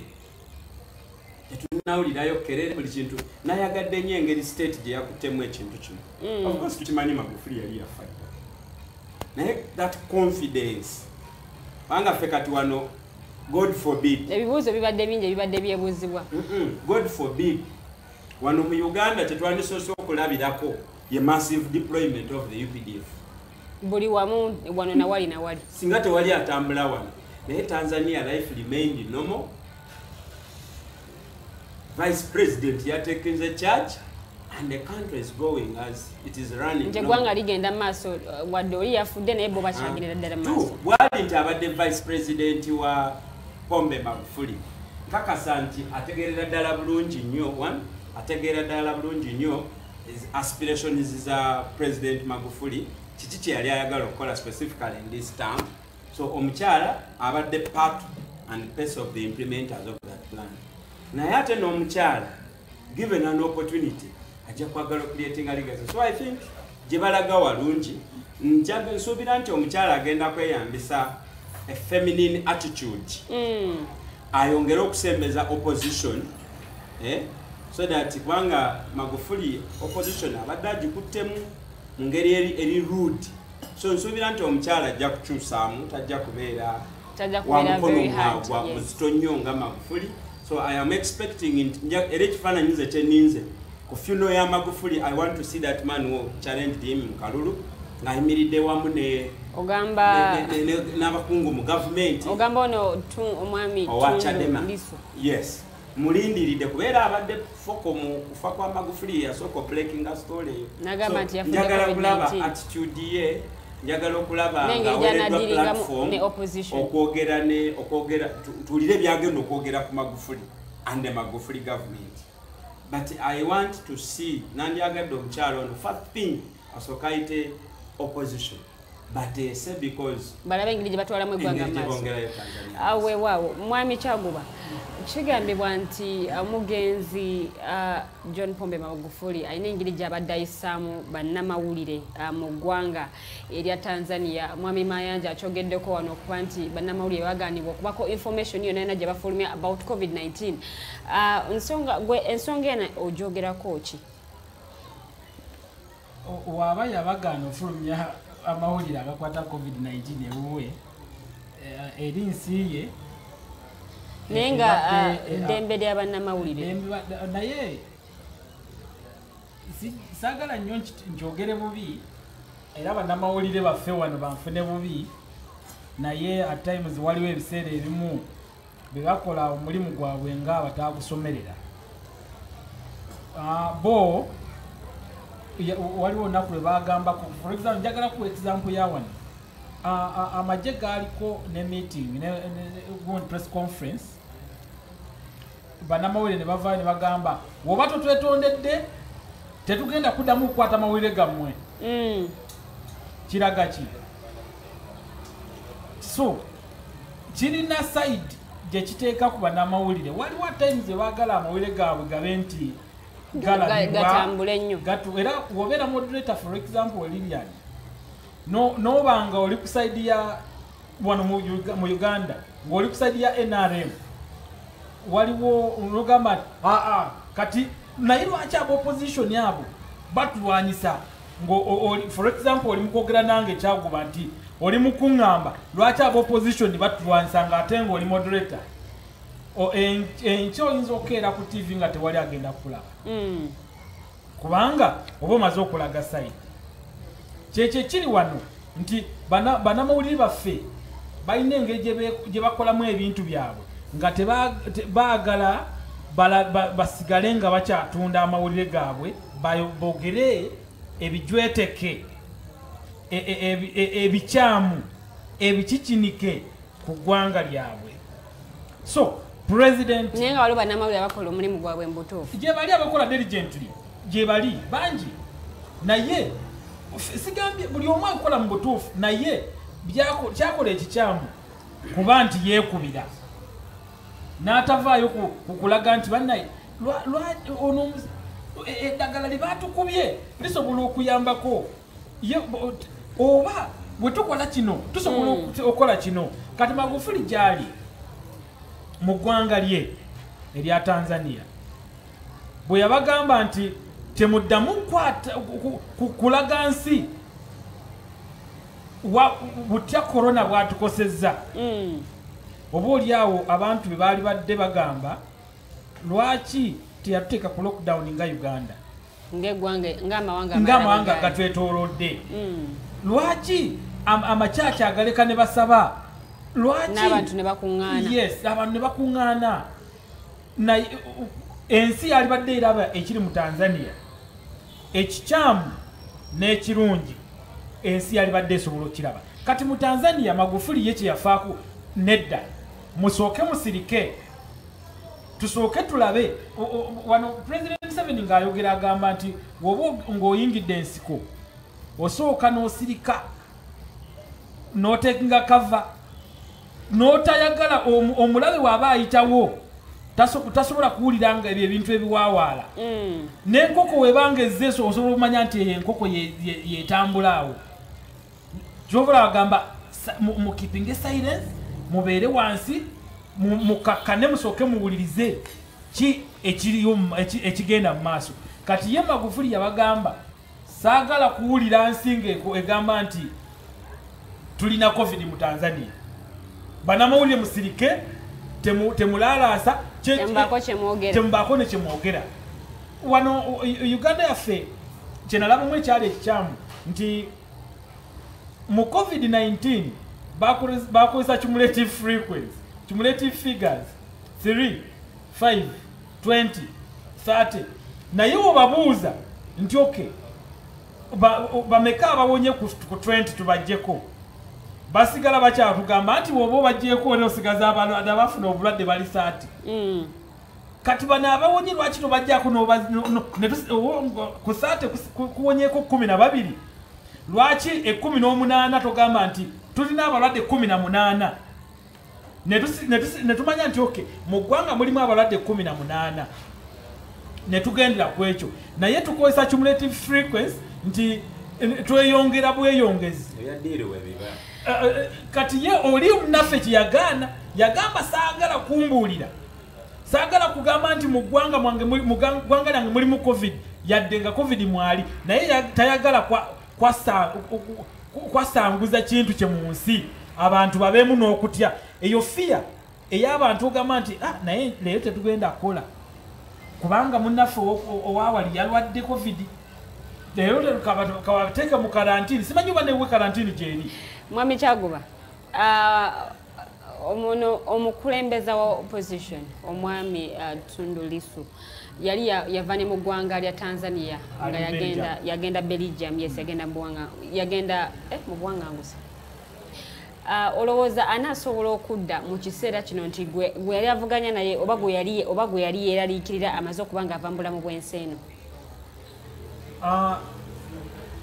ekyo kiri gyali kubanga waliwo ebintu ebimu omuntu nga yeetwala yekka mu bwawangusa naddala wano mu Africa nalabye ono mukyala wammwe eyali lecturer ku university Dr. Seranya yes yeetwala yekka mu bwawanguse wano Kenya yali agamba nti tali safe mu ggwanga Uganda zezimu ku nsonga zeyawa lwaki awanganga okuva mu ggwanga Uganda tali safe kuki eggwanga lyaffe liri safe weesimbyewo yasooka ngenda kwesimbawo mu FDC ngenda kwesimbawo mu NUP ate ngenda kwesimbawo ku Women MP Kampala ate ngenda kwesimbawo ku Lord Mayor kwegamba yeke nnyini nga tamanyi kyayagala n'ekibiina mwajjira takitegeera bulungi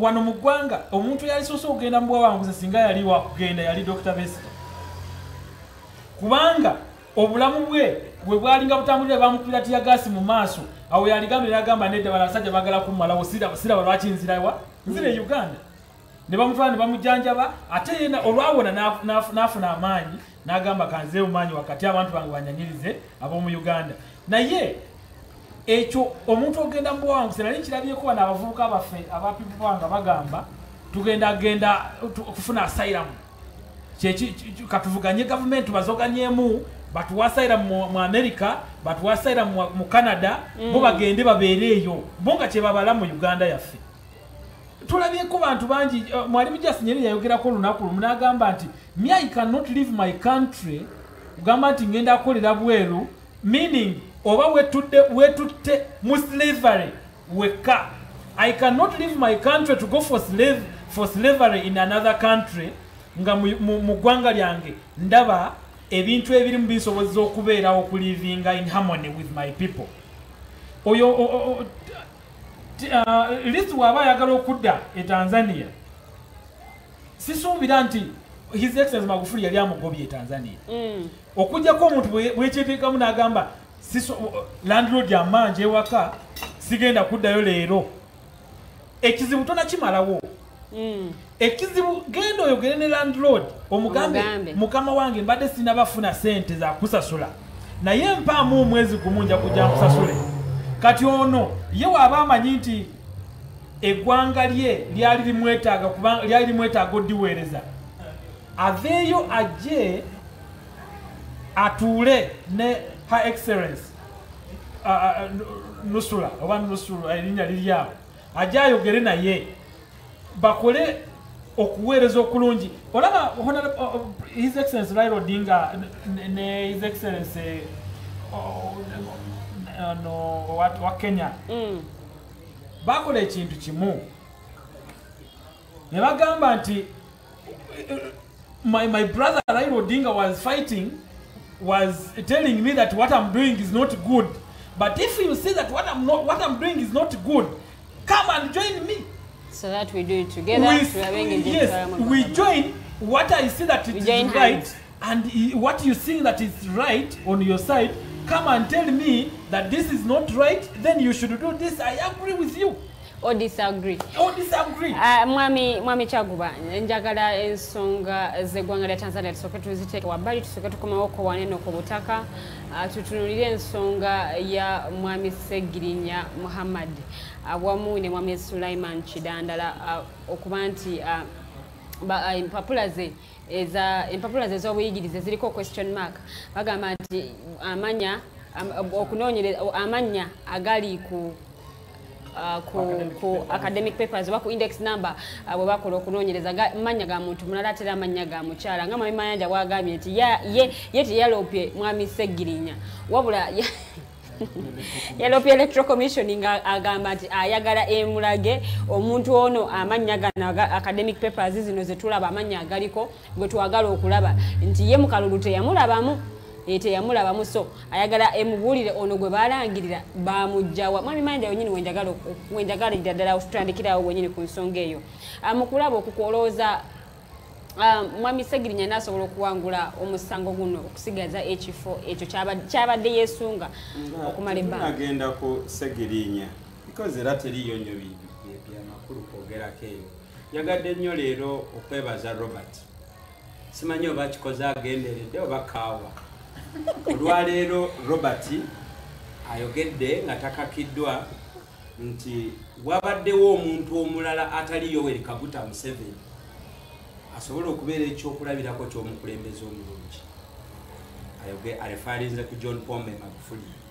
Bulijjo debate zetubeerako President Museveni ne bw'omuleetera situation ng'emukwatako Robert obuvunaanyizibwa bw'ajja bugabira omuntu omulala. So nkikomendinze it is healthy for the now generation politics. We need to proportion blame obuvunaanyizibwa tubugabe gye bulina okugenda. So nange nzikiriziganya naawe ti bw'otunuulira achievements za Magufuli in 5 years nozicomparinga n'abakulembeze abalala, the guy is up there. Tubadde tumwetaaga nga Africa naddala mu kino ekintu kye tulimu kye bayita East African Community nga ye yakola dda standard gauge railway ffe nga tugisomako tuginoonya ku Google. So abadde tuchallenginga mu bintu bingi era omukyala ayambadde engatta ennene. Kakati bino ebya Sseggirinya nayagadde Suleiman Kidandala. I would be disappointed singa Kidandala yatunudde eri. Omanyi tuba n'ebibiina by'obufuzi naye ate tulina ne constitution y'eggwanga. Ate era batugamba nti loyalty yaffe esookerwako the allegiance has to be to Uganda. Your party comes later.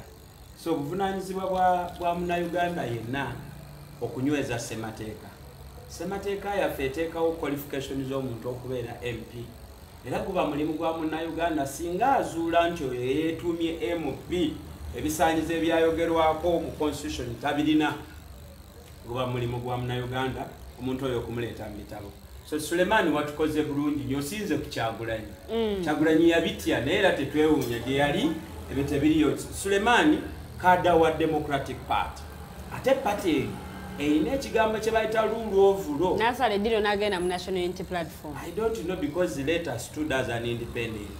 Anti weyali bwe bamu makadi ne bagiwa Sseggirinya ye najjanga independent. Abantu bonna abayambala ebimyufu I switched off. Sibakiririzanga muko era lwaki njogera ku Kidandala because it's surprising me. But esubira muntu yena munu taking a decision yena. anybody who subscribes to Sijui Noob or whatever, but this Musubira taking a decision in. But I'm happy that Suleiman suddenly did it. Yes, Suleiman abadde system. Sisuubira kyagonde Segirinya kwa salinga. Segirinya abaddeko ku mpewo emabegakaawo ng'agamba abantu abasingamu obungi balowooza nti buli ssaawa mbeera mu jokisi ndi wakatemba. Nayagala okuba essimu ku mukutu ogwo mugambe no, abantu tebanywa mwenge. Ky'obawa kinnyininyini kye batwala. You are just a summarized piece of a joke. That is Segirinya Muhammad. Era nze neewuunya one of the reasons lwaki ndi remorse nnyo eri abalonzi b'akalulu ka 2021 nga nziraawo ne neebuuza batiriale constituency because Lubaga North basiraamu tebanywa. Kakati bwe kuba nga si mwenge omuntu ava atya mu maka ge n'ajja alonda Segirinya Muhammad kuba memba wa parliament wa Kawempe North ng'eyo constituency erimu amannya amazite nnyo. Ba medical go abayitaawo mu parliament balekayo eligasi. Akati constituency ne Latifu nze naye mulaba abadde wa Kibogwe, but at least ye yekunganya nafunayo ka docket akatini nakolera mu prominence ye imamu wa parliament newankubadde nga Kibuli ne Olikampala denga banoonya abaziina. Kale ye ne yefunza parliament mu category eyo. Segirinya parliament nga bwefaanana. Mbadde sina kye musuubira kukolamu okujjako kukola kweza kukolamu. Segirinya gwe twogerako mu council ku State Hall wabadde. Yamala sitting, ordinary sittings mukaaga nga tatwesa nga tali ku notice. Era awo ebibuuzo ne bijjira. Meya yali speaker then. Etteeka lyali limulagira ono omususpendinga mu council indefinitely kubanga etteeka ligamba nti bw'onoobeeranga absent for 6 consecutive sittings nga toli ku notice tujja kulowooza nti ebyokukiikirira abantu babivuddeko. So yoyo now Segirinya abadde alina ambition mwagalako kimu yafuna ambition era agikoledde kwanza natandika omula 206 ng'ajja okwesimbako naye kyemumanyiiko kitabadde consistent ku kintu kyonna okugjako ekyo nga kyekirooto kye at one time yali member of Democratic Party n'agenda mu Social Democratic Party n'agenda mu Liberal Democratic Party mu FDC teyatuuka yali mukwano gwa Besigye. There is no evidence that at one time was a member of the FDC. Just yali mukwano gwa Dr. Besigye era ekyo yakitugambanga buli kaseera. Now relationship ye ne FDC terina samale then all of a sudden ali munno NUP. Nze njagala kino ekintu kya Segirinya ate Segirinya tali bwomu. Wakaima yani Wakaima Musoka Nansana municipality naye bitabo eyamutute mu kooti ya Myesi Walusimbi simanyi oba omusango bagufikisinze naye kino kirage bannayuganda nti bwe tunafunanga ekintu ekipya ne tutakintorogetinga ne tukiwa byonna bye tubadde tuzimbyewo olugendo lwa bannayuganda okutuuka ku keenunola lugenda kudda mabega. Essaawa zino kati Kawempe North eri mu katuubagiro empaaba ya Suleiman eri specific yagamba mbwanoonyeza gwe bagazeetinga ono yabawa ebiwandiiko ebimukolifayinga tamulaba kati ekitegeeza nti abantu b'e Kawempe balondaye ayagala kulayira very challenging presidencies ze bagenda osettinga mu politics waki anoonyeza nabaddamu ekyokubiri mbu Segirinya Muhammad nze gwemanyi nga Segirinya Richard yali Segirinya Richard nasala Segirinya Richard and I have my reasons.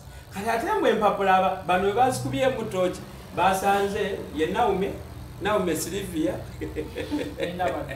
nabadda Segirinya yakola nnyo science subject ate nga yasomera Mengo bwe yatuuka mu HS ate nawe okutinga koki kwegamba oyo ye Segirinya Richard kyali wange nkuze naye mumanyi bulungi mulwanaganyi w'eddembe nga nze muyasitulako ebidomola bya mukoka executive director omulundi omulala bamusanga eno wansi mini price atembeyo obupale bw'abakyala kwegamba that is Segirinya for you highly controversial abalamuzi bemponinga naddala oba High Court bwemba tubaddenga drama mumulaba ku TV kati drama ze mu kooti wakati so tewali nnyo Segirinya simusuubira response ye kubanga singa ebiwandiiko byabadde bamuvunaaniramu mulimu kimu kyokka ekyogera ku mannya ge oba kale agaali agage kubanga tasobola kubanga tasobola kubanga one time yali Debula Nantume kanzire wa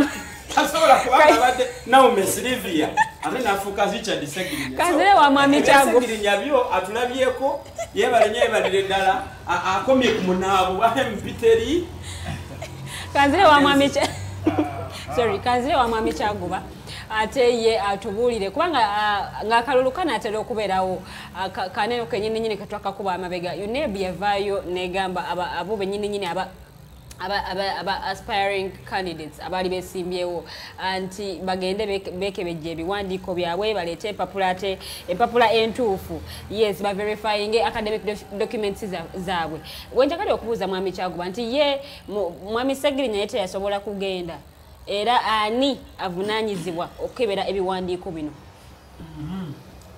ebintu bya Segirinya nno bisesa nga bwe tulaba Katemba gwakola muko ye Katemba gwe yakola ne ku Nasarod kati nakyogerako neŋŋamba kweno programu yennyini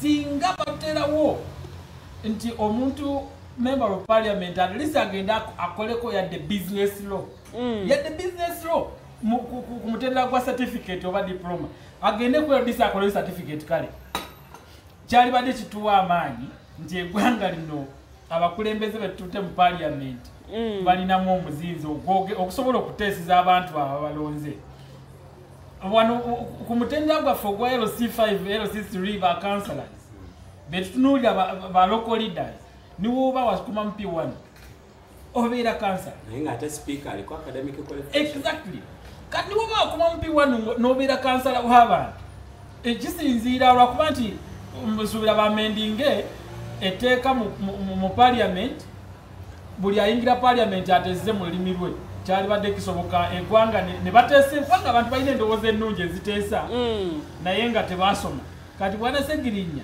n'endowooza ennungi eteesa ng'ateeseza abantu be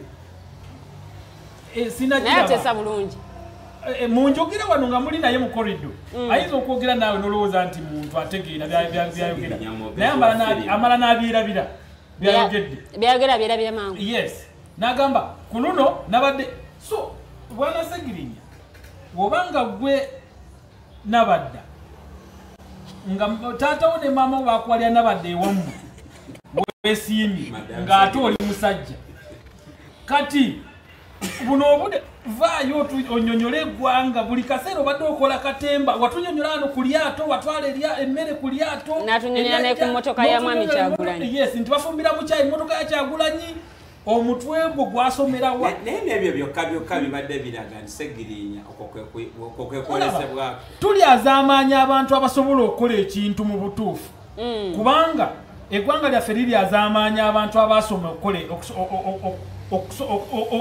public administration kubanga oyo omwami Segirinya eyakola sciences mu O-level anti mu O-level yali Nampima Sarah mu A-level yali Nabadda Maureen yakola nnyo science subject ate bwatuuka ku A-level neeronderawo arts yalabanga ze zijja omwangu obuzibu bwaffe yagwa mu O-level electoral commission eno electoral commission sijja ginenya for one reason bwe babagamba nti ba MPs mujje mu verifying empapula zammwe buli omu wakwatanga omugugu gw'ogw'empapula senior primary senior 1 senior 2 simanyi university n'oteekako birth certificate yo n'oteekako national ID kasita batunulanga national ID amanya agaliko Segirinya Muhammad ne ku academic document kuliko Segirinya Muhammad ne bagamba waaye alabika yoye si double expense okuba nti kati wayinza okuddamu okubeerawo okulonda kati ono Silvia Nantumbwe ye yavuddewa Maureen Nabadda ne Nampima Sarah kiri nti bwe twalinga tusoma ffe abagenda ku ssomero nga si bya Segirinya bakuwa index number nga index number eyo gy'olina okubeera nayo okutuula ebibwe era nga osangawo akapapula nga wandiseeko index number yo n'ogiwandiika ku answer sheet kati muganda era eyo erinnya niwe liba likyamyemu but ogenda no following up with your index number ku UNEB n'ogamba ati index number yange mwagikyusa index number yange yeno erinnya lyange kyaguba mwali wandika nze kyagaba mwali wandika mu ensobi ne bakuterereza erinnya lyo kati muganda wange Sekirinya banga bakola erinnya lyo mu nsobi nga gwe nabadda naye nga bakyusaamu ne bakuwa nga musinyafo gwe nabadda musinyafo gwe nampiima genda ne index number zo nga bazikuwa ogende ku UNEB bakukyusize ojja kudda mu electoral commission bakuterereze results zo obeere omuwangu ensonga za mwami Segirinya Muhammad nga tuzitadde wabbali waliwo akapost ke nalabiko ku social media olinga agamba nti ba oji ba mwami Segirinya baveeyo batangaze ku bigenda maaso ba oji baba senior 4 ne ba obbies and ojies aba senior 4 ne senior 6 baveeyo nate bamutaase mu nsonga zino naye nga wano tunatera okuba nti tuwunzikira njagala tutunulire ensonga y'omulamuzi Esther Kisakye eyavuddeyo nate nga warulingie ku musango gwa mwami Robert Kyagulanyi Ssentamu nga atubuulira oba omwami ono alina okusasula alina okuliyirira yes oba alina okuliyirira oba talina kuliyirira naye ate ne tulaba Katemba ng'anoonya fayiro ye mwami Mayanja agambye yaginoonya wansi w'emmeeza n'aginoonya ku kisenge mu handibag wona nga tagiraba n'agamba nti fayiro yange yali confiscated by Saabalamuzi Owiny Dollo. Awo wenyini wenjagala okujja ekibuuzo kino mwami Mayanja nti kino kifaananyi kyekiwa bannayuganda awamu n'abalamuzi betulina mu ggwanga Uganda ate era tewaliwo ngeri yonna yonna gye bayinza kukolamu gye yalibadde akolamu bintu bino nga ta-exposinze balamuzi banne.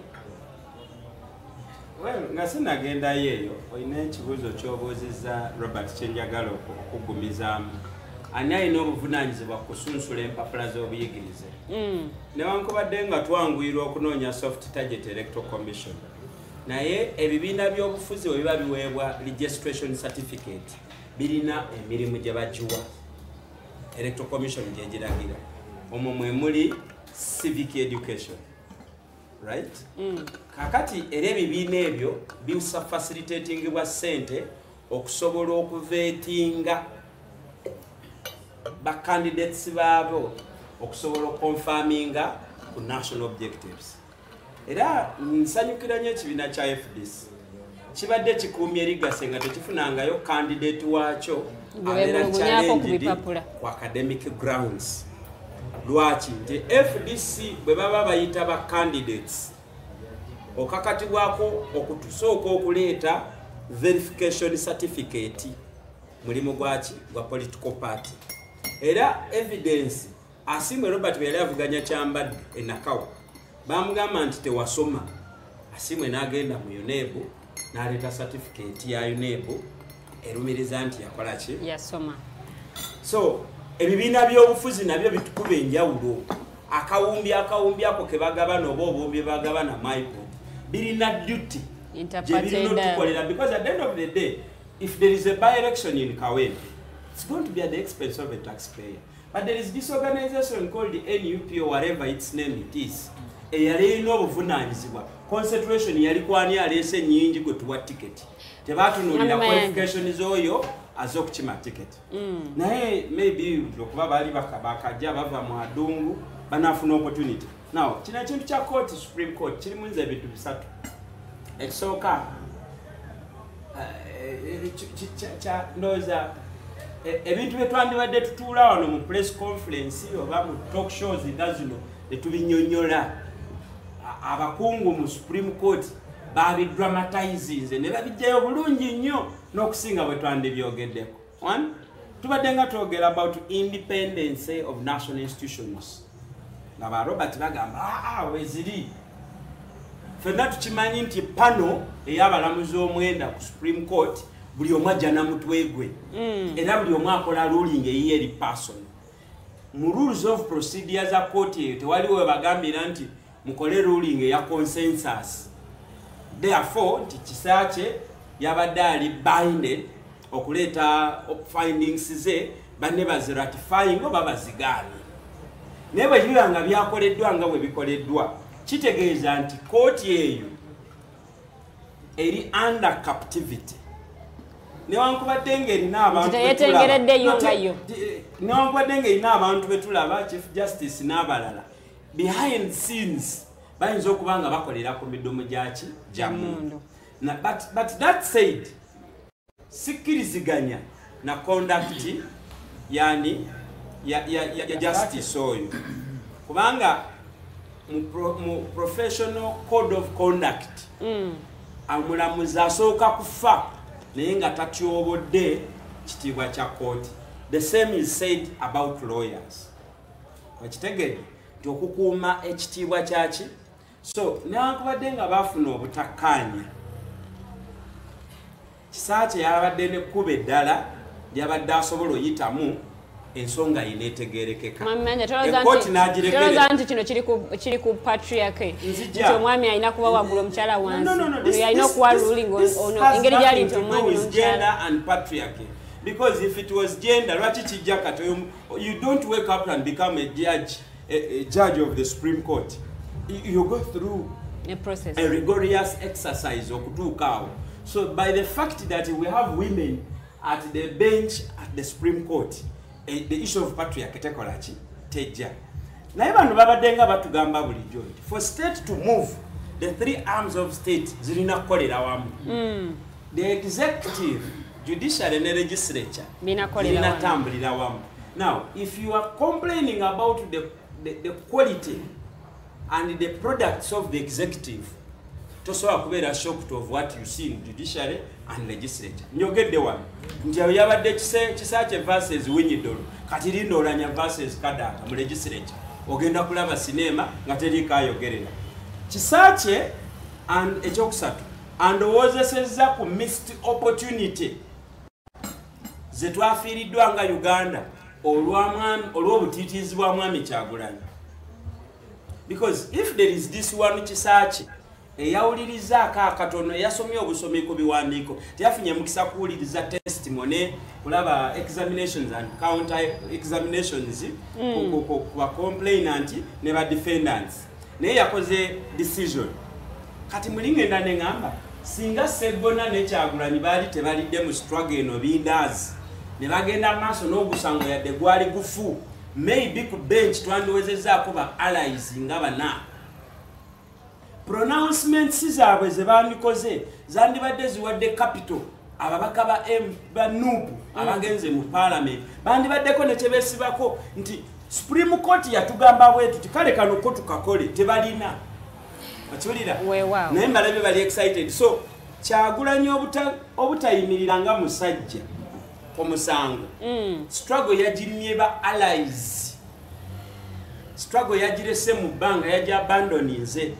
Kakati mukyala wattu Kisakye n'afuuka mata yetadde ku musalaba and trust me system egenda kujja gyali terekera era egenda mukwatako mwami Kyaguba ate nga beyayiriddewo omubiri abo bali mu bintu birala nnyo saawa zino bebanamba ate nga basajja byemu. Mwami Kyaguba bwe tuba nga tulaba bino byonna mu Supreme Court mu kooti endala ate yo kiri kitya bwe tudda mu High Court kubanga bwe tulaba nti abalamuzi beeyuzaayuza mu kooti ensukkulumu olwo zino kooti endala.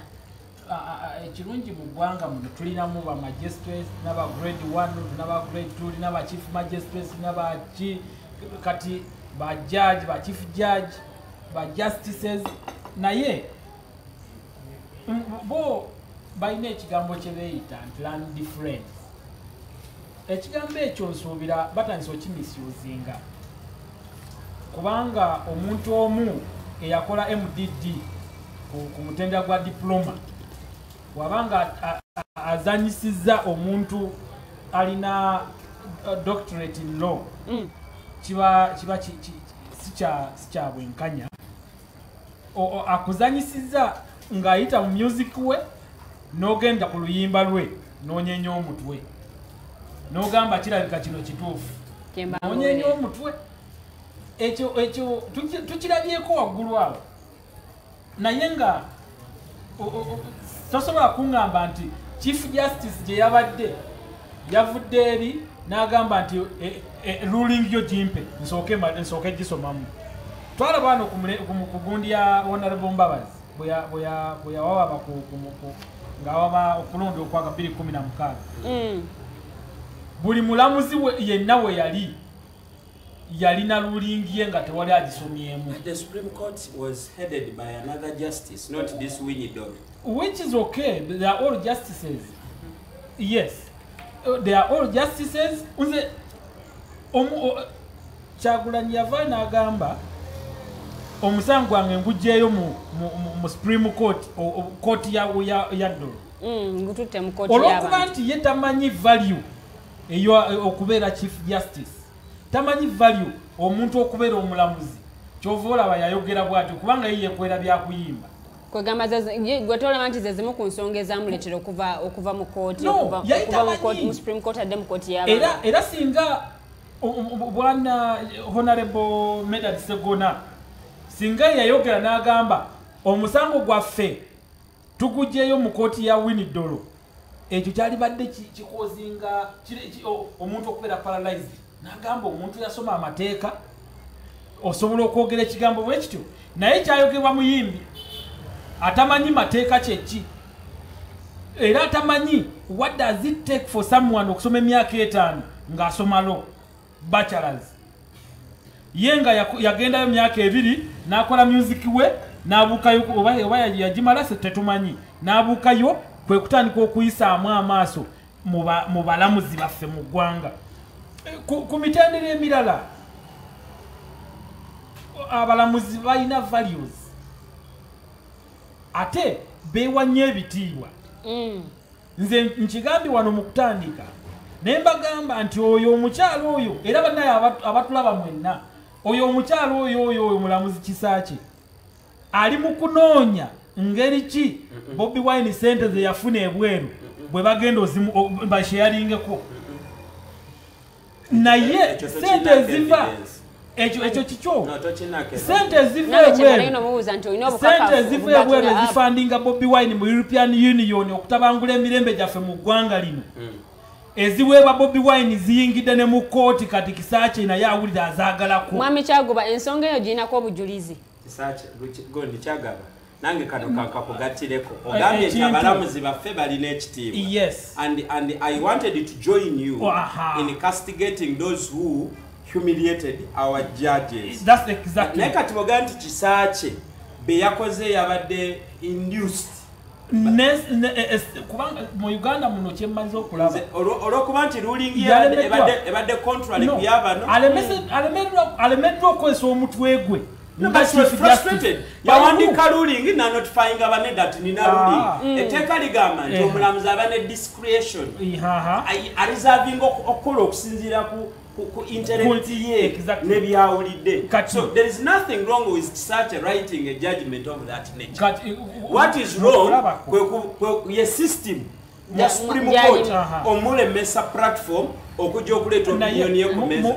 That should be condemned. Mukulabako okkiriza nti ruling gye yakutte fayiro n'agiteeka mu kabaaga ke n'ajja ku kooti okkiriza nti Winnie Dolo yayimiridde ku mulyango n'agamba bimpe. But waliwo abakozi abakolera kubanga amasannyalaze gavuddeko okunoonya fayiro ye ne ofisi ye ne batagimukiriza n'agamba on orders of the Chief Justice toyingirayo. It is like someone said telling you I'm putting in a drone order from above. So there was above at the Supreme Court that prohibited this lady. Kyogamba Mwami Kyaguba mu ddakiika emu wumbawumba ensonga yo ate era osiibula abatulaba. Abatulaba mwenna tubeebaza nnyo mwebali kutulaba naye eggwanga lino nga mukyalimu abantu abawaayiriza bannaabwe ng'ate baasoma nnyo n'okusinga ate abo bawaayiriza tukyali mu buzibu bw'amaanyi. Justice Kisaakye yenna gy'oli muganda wange nkusaba ebintu ebimu tubyerekereze nga tusigaze values zaffe. kubanga ekyo kye wakoze kityoboolera ddala essiga eddamuzi mu ggwanga lino era kireetera naffe otutakola mateeka otamanyi mateeka ngeri gye bagakolamu okuyisaamu amaaso okuyisaamu olugaayu mu kooti zaffe eza Uganda. Therefore nze nakola agriculture nga manyi kujanjaba bisolo wootandikira okuŋŋamba nti Chief Justice anzizeeko fayiro nange nsobola okugamba wali wano ku kooti yaffe Makindi awali grade 1 magistrate ne mugamba ezo fayiro zimpe order from above nentwala fayiro ezo neŋŋamba nti tetugenda kuwulira musango gwattako guli ekisugu kubanga order evuddeyo. Kitegeeza muli mutuleetera kunafuwa naye muleme kukozesebwa bantu abali okwenoonyeza ebyabwe mutatane ekitiibwa kya ggwanga lyaffe Uganda. Tweyanziza nnyo tweyanzege Mwami Kyaguba. Mbadde njagala nsiibule ku batulaba mbagalize weekend ennungi era mbasabe mukuume emirembe mu ggwanga lyammwe mufeeyo nnyo okulaba nti gwe wooyitira olekawo omukululo ng'ate omukululo gwoleseewo buli omu agenda kwenyumirizaamu nga ekiri e Tanzania. Mwebale nnyo mwebale ddala. Mwami Mayanja naye kasiibula abatulaba mu ddakiika emu. Mu ddakiika emu ndowooza kati Kyagulanyi bw'aba abeera soba ebiseera bye ebisinga obungi anaafuna opportunity okuddamu alowooze ku bigambo bye yayogerera ku DP Union bwe yajja n'achallenging that you don't contest 4 times and the 5th time you come and tell us that democracy doesn't work. That they believe that democracy works and indeed they are going to pursue a democratic path. Bino byonna bwe biba nga biwedde I want Kyagulanyi abeere gentleman enough aveeyo abiddemu bw'abanga naye akkiriza that democracy doesn't work then it is incumbent upon him or guiding abawagizi be on where now which direction we can take. Banga kati struggle yaffe edibye be bafunyisa endaga muntu nga zibasimbuza magere ku bigere nga basibira ntebe mu ntebe bali stranded inazo ate Mary yasimbula n'emmotoka ekyalina ebizibu mu revenue. Naye ensonga ezatuleeta mu struggle eno zo zikyali constant. Abakyala bakyafa, abavubuka tebalina mirimu, Munnayuganda takyalina ttaka, bintu bingi nnyo. Ensonga endala abaami bano badde batugamba General Muntu ne Mwami Besigye badde nga batugamba nti the problem of Uganda is not Museveni alone.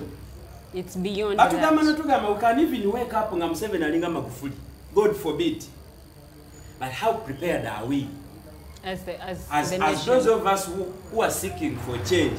How prepared are we to, when an opportunity avails itself like it has availed itself in Tanzania, how prepared are we to take over state and so nti conversation going forward buli muntu awulira nti ayagala okukyusa okuva mu NRM system tugende mu Uganda empya oba tuzimbe Uganda empya ano kakadde ke tulina otandika okukubaga embozi ku bintu ebimu ate tuzimbe systems eziri permanent ezigenda okutuwa Uganda jetuyayanire bisasene tusobola kutebaza abantu benakawatu abaze banyongera okunkubira amasimu tibalonda bye balonda ne baleka substance bakkiriza nti Mayanja nali competent enough okubeera councillor C5. So I'm energized by such kind of remarks yona jempita.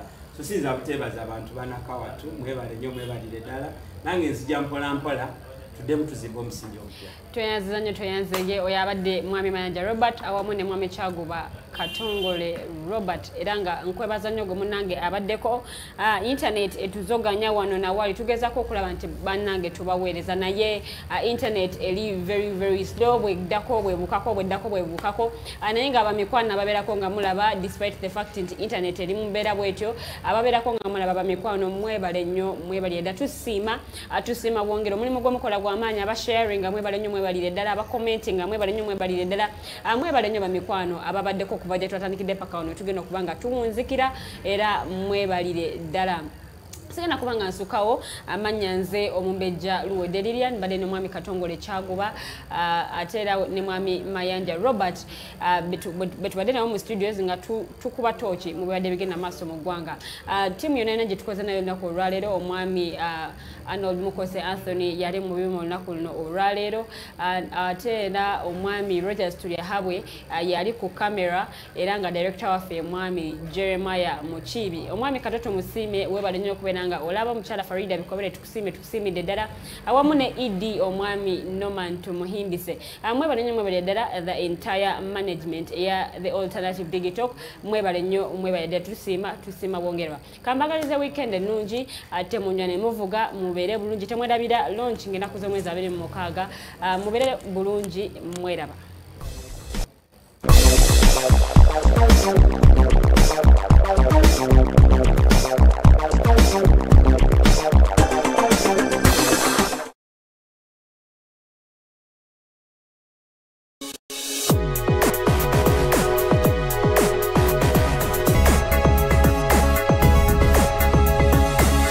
The Alternative Dig Talk. Real issues, real talk. Have you read a book that makes you want to shout the title from a rooftop? If you haven't, then here is that book. The Evolution of Constitutional Law, Public Law and Government by retired Justice Professor George Wilson Kanyehamba. Renowned Kenyan jurist and panelist Professor P.L. Olumumba and many other amazing speakers will grace the event. Do not miss the book launch on March 26, 2021, 2 p.m. at Imperial Royal Hotel. The ticket comes with a book, all this at just 200,000 shillings. Call 0702 9000 76 or 0783 04 7785 to get the book or follow up on the launch. This event is organized by Alternative Digital in partnership with retired Justice Professor George Wilson Kanyehamba.